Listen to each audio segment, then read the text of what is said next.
Sinuportahan ko nga pala ng formula milk yung mga puppy since na feeling ko ay konti lang yung gatas ni Angel. Tapos, in-sterilize ko yung mga feeding bottle nila bago ko gamitin.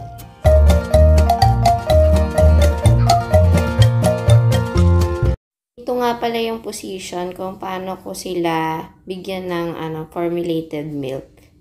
And after nga nila dumede, ay itatap ulit natin ng dalawang daliri yung likod nila para mag-burp sila. Parang sa baby, para hindi sila mabunsol.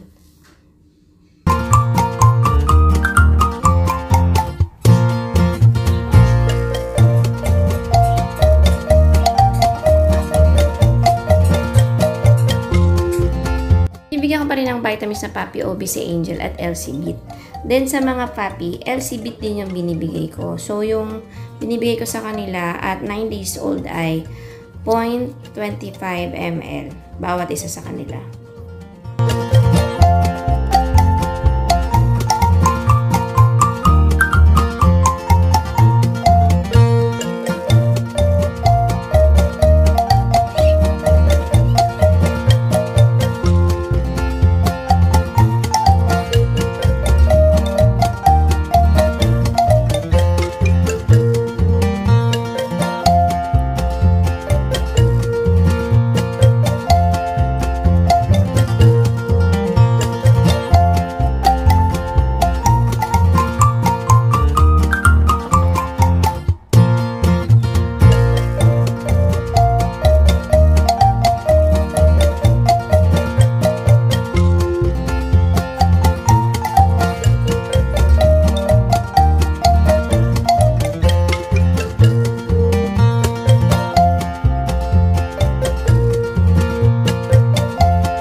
And at 2 weeks old ay pwede na nga natin silang i-deworm gamit itong nematicide na Pyramantel Embonate na may kasamang mga stickers na pwede nyong ilagay doon sa kanilang vet card at lagyan natin ng date and weight kapag i-deworm natin sila para doon sa kanilang record.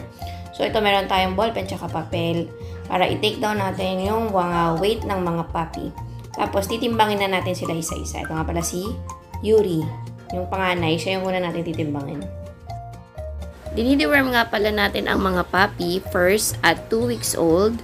Sunod naman ay 4 weeks, 8 weeks, 12 weeks, at after nun, every 3 months na ang pagdideworm sa kanila.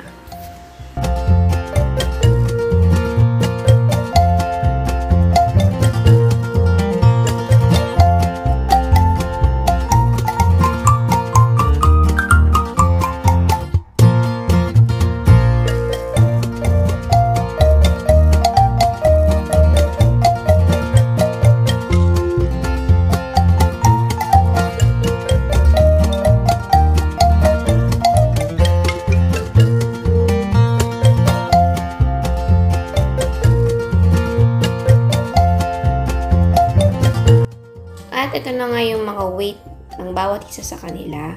So, papadetehin muna natin sila bago natin sila i-deworm. Kung 0.7 sila, sa 1 ml na syringe, bilang lang kayo na 7 na guhit. Kung 0.7, tulad ni Cookie. Ganon lang yung pagde-deworm natin.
ito nga ang kanilang first quick bath. Warm water ang gamit namin dyan at 17 days old.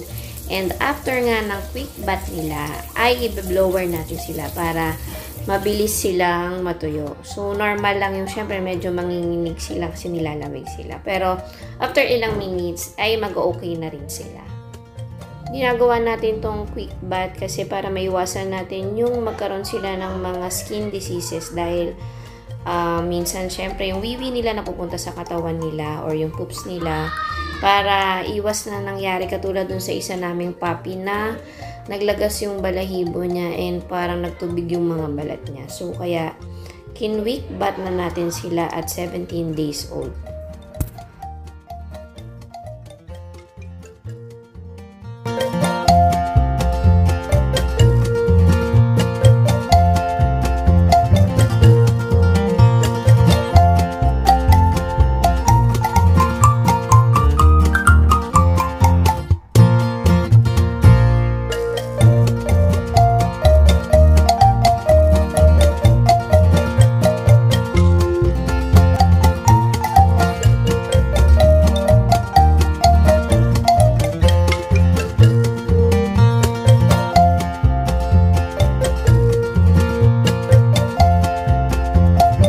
At 17 days old ay medyo dilat na rin niya yung mga mata ng mga puppy.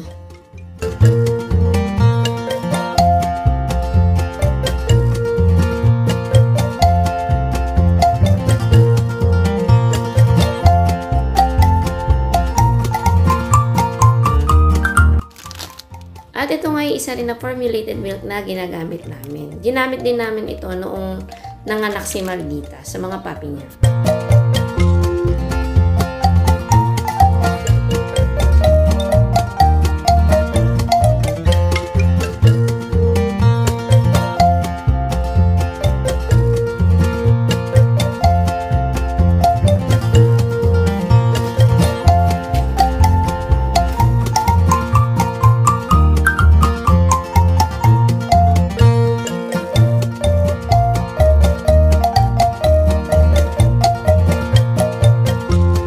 At 22 days old nga ay makukulit na yung mga puppy natin. Naglalakad na rin sila at nakikipaglaro sa mga kapwa-kapatid niya.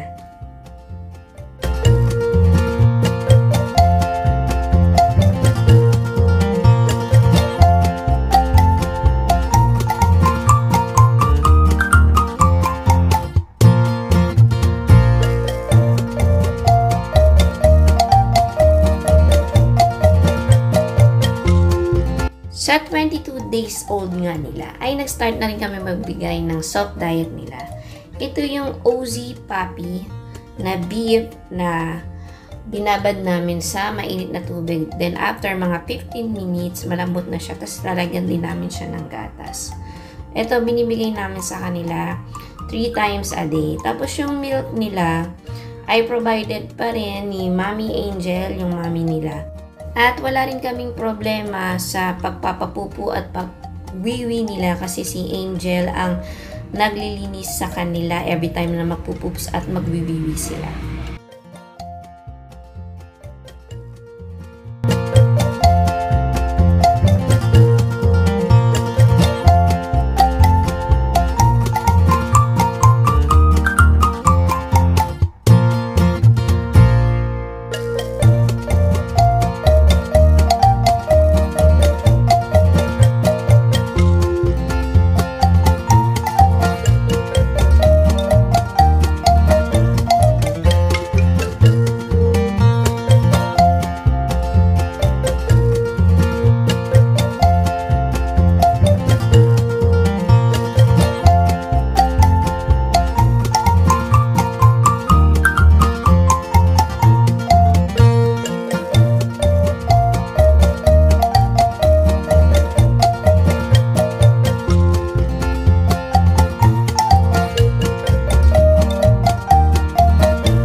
Dahil nakakawala na nga sila dun sa whelping box na ginawa namin nung bago mga anak si Angel, ay bumili na nga kami ng aluminum cage para komportable sila sa bahay or sa tinutulugan nila.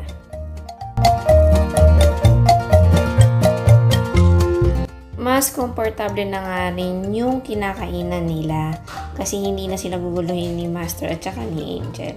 So, nakakain sila dyan sa loob ng aluminum cage nila.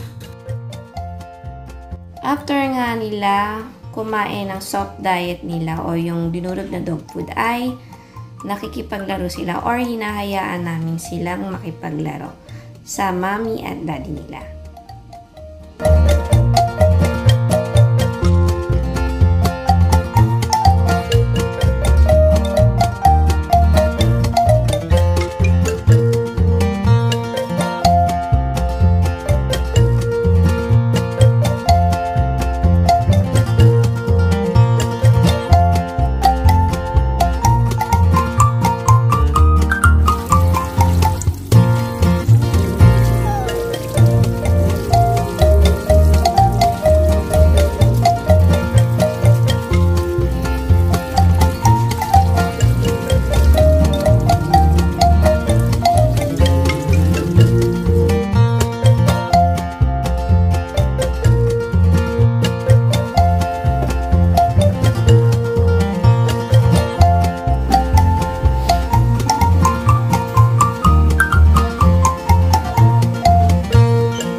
First vaccination nga pala nila ay kapag 6 weeks old na sila at ang unang vaccine nila ay yung 5-in-1 vaccine.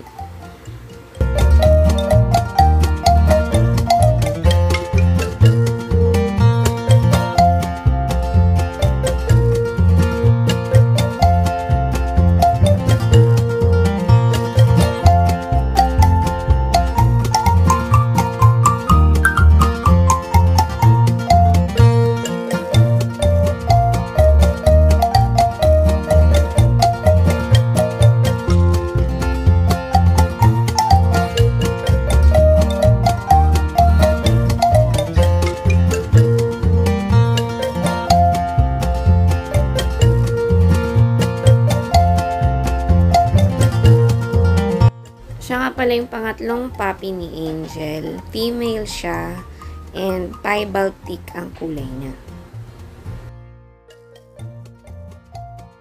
At ito naman yung second puppy ni Angel na may white spot sa may ulo niya. Kaya ang pangalan niya ay Spot at siya ay red na long-haired. Kita na long-haired siya. At ito yung fourth puppy ni Angel, male na black and tan. Kaya ang pangalan niya naman ay Angelo.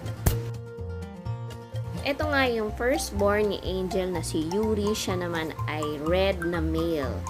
So, kitang-kita natin ang haba ng tenga niya. Mana talaga sa mama at sa daddy niya na long ears.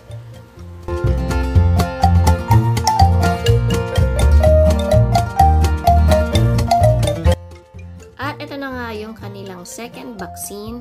Binibigay nga ito kapag 8 weeks old na sila at yung vaccine nga pala nila dito ay 6-in-1. Yung price nga pala nung 6-in-1 nila ay 500 pesos at yung unang vaccine naman nila na 5-in-1 ay 450 pesos. Pero depende pa rin yung price na yun kung sang vet clinic nyo sila dadalhin.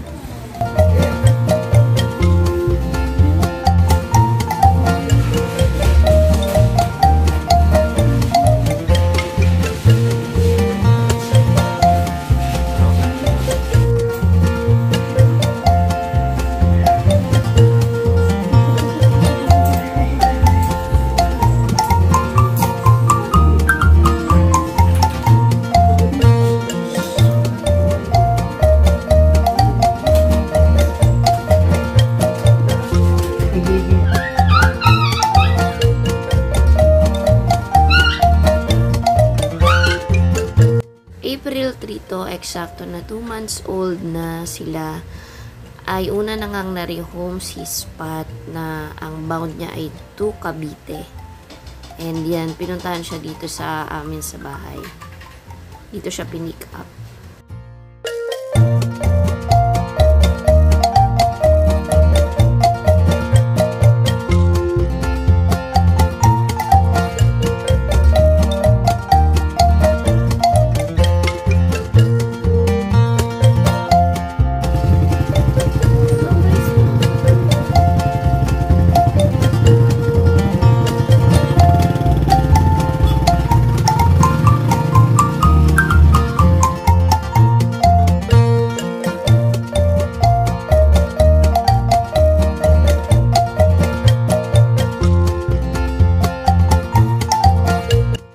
At ito nga ay April 5 na at sila ay 2 months and 2 days na, and 3 na lang yung natitirang puppy sa amin. So bawat pagre-rehome nga ay talagang nakakalungkot, lalo na sa mga breeder. Yun yung nakakalungkot na part, yung pag i-rehome na sila.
At ito na nga, April 6, ay na-rehome na rin yung isa sa mga puppy namin na male na black and tan.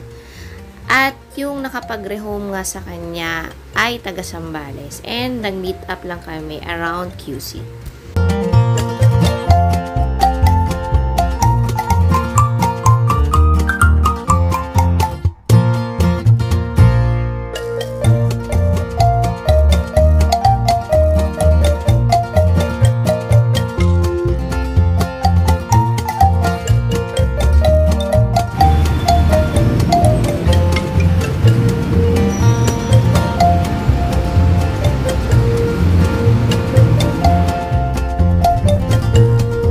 April 7 naman, nung na-rehome na yung pangatlo naming puppy na female na piebald tick.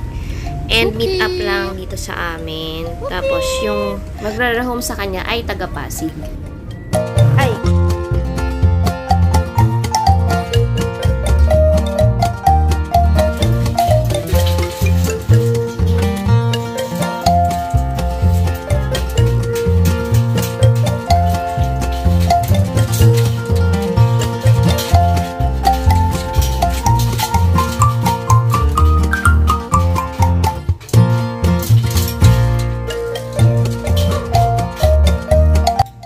Ayan na nga, isa na lang yung natitira sa amin na puppy. And mukhang nalulungkot na nga siya kasi siya na lang mag-isa and na-rehome na yung mga kapatid niya. And syempre, pati kami, nalulungkot din kapag unti-unti na nababawasan yung mga puppy pag nare-rehome na sila. Ganun talaga yung buhay ng mga breeder. Aalagaan at palalakihin yung mga puppy. Tapos, unti-unti silang marere-home din. Pero, mas maganda naman kasi yung mga magre-rehome naman sa kanila ay aalagaan at mamahalin naman din sila.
April 8 ay na-rehome na rin itong last puppy namin na male na red.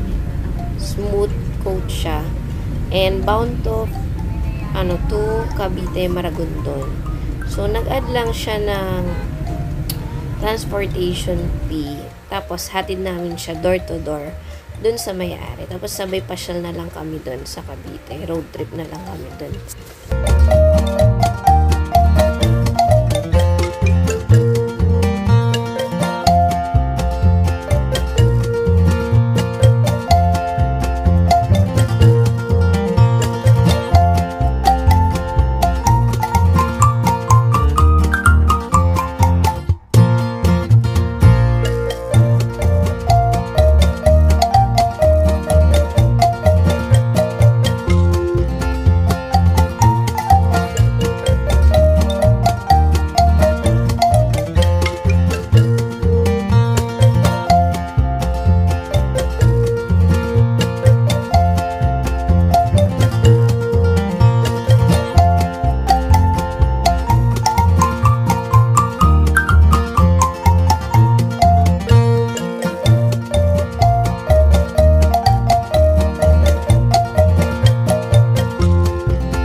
At ito na nga, na-rehome na nga natin itong last puppy natin dito kay ma'am. Dito sa may Cavite, sa may Maragondon. February 3 po. Yan. Bye po! I think video na ito siya. Bye po, ma'am! After nga ma-rehome nung last puppy natin, ay dito na nga tayo napunta sa may ilog.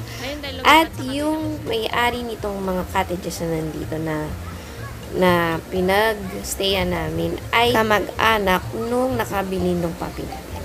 So, yung pagre-rehome natin, nakapasyal pa tayo, nakaligo pa tayo dito sa may ilog. So, enjoy muna kami dyan. At nagpalamig dahil sobrang init talaga bago kami umuwi. Sakay pupunta.